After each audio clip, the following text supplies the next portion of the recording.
know that things will pass.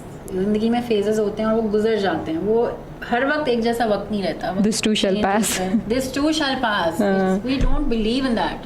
But वाकई कि वो वक्त गुजर जाता है. I think this is the biggest advice because I think I've suffered a lot with my anxiety. And, you know, health भी आपकी affect होती है. आपका relationships भी impact होते हैं. आप बच्चों के साथ भी snap कर जाते हैं because they're anxious. एंड अभी भी एंजाइटी होती है तो और अक्सर बच्चों पे निकल जाती है तो वो मेरा एक होता है कि that's the advice that I would give to my younger self that what is one thing about your present self, well, not one thing, again it can be many things, which you are satisfied with, which you are happy with? I'm just happy. Not like one thing that I'm happy with. I'm just happy and I'm content.